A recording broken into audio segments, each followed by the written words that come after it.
Okay, this is a video on the macros again. As if you watched the first one. I don't know if you did watch the first one. We made some macros and went through some of the macros that are included in the file named generic macros. Okay, and I think I'm just going to give you a little bit of an overview of what's in some of those macros. So if you go to the developer and you go to macros, let's start with the auto open.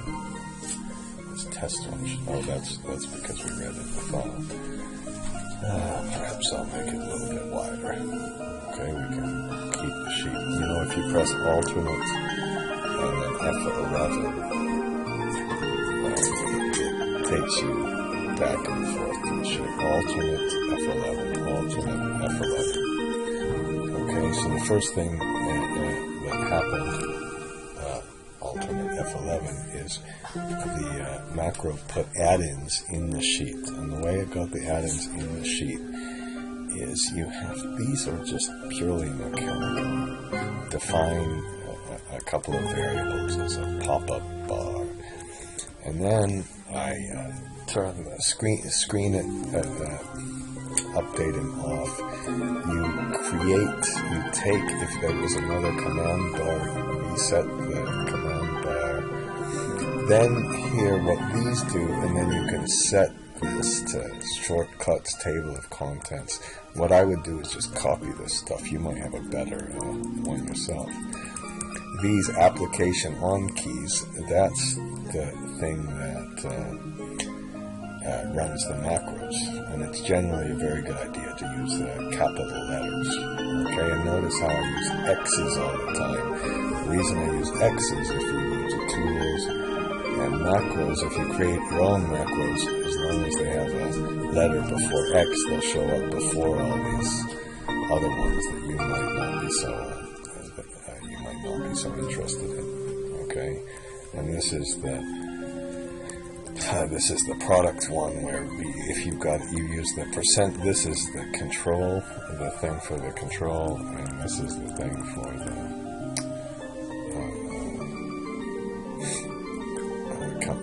this is the alternate, and this is the control key. Okay, and then this shows you how to list the various items on the menu. And then here, when you have the auto close, you should make sure and reset this command bar. Otherwise, those macros and those add-ins will be left in. Now, this is the one that goes to fill to the right. And let's explain a little bit how that does. You take your selection, and it finds, how many rows and columns are in your selection. It finds the starting point. And then here's the key thing. It goes upwards, and then after it goes upwards, it goes all the way to the right, and it finds the last column, and then it goes backwards and fills it to the right with just the Shift Control 9. The product is so easy. All it does is it multiplies the above two and just reruns the fill to the right. There's a delete row and a delete column. Whenever you have a delete row or delete column, you should start at the end and go to the beginning and do it with a -1. And this just tests whether there's any number in the column or the row, and it just deletes the column or the row. Okay, these are very simple formatting macros. All you do is you switch the macro on and you record the button.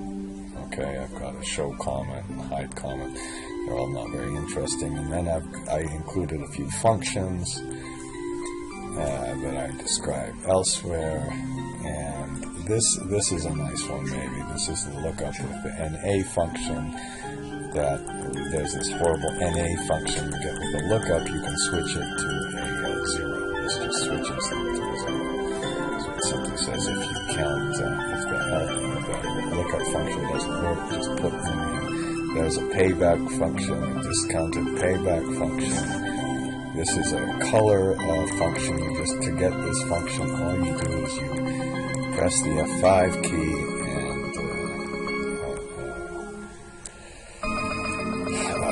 to special, and then once you go to special, you switch the color. Here's a true and a false switch, which are simply recording conditional formatting, not very exciting.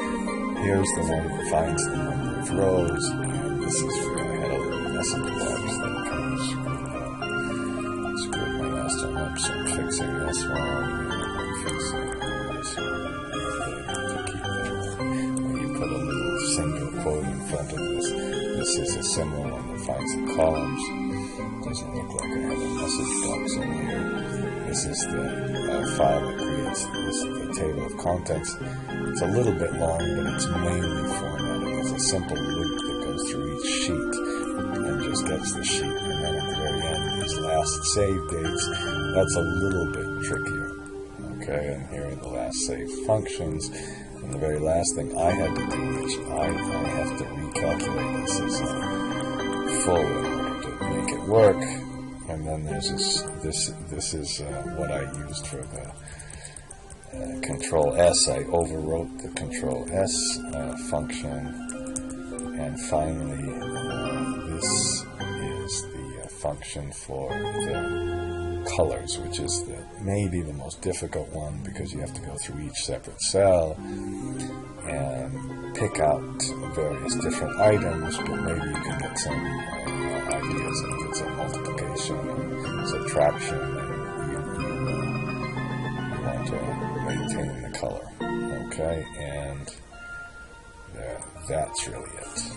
Okay, so that's just a little bit of a brief overview. I'll go through it, one or two of these things in detail and show you how you can really make this stuff yourself. And again, if you didn't see the advertisement for my last one, there's the advertisement www.financeandjs.com for very, very economic classes that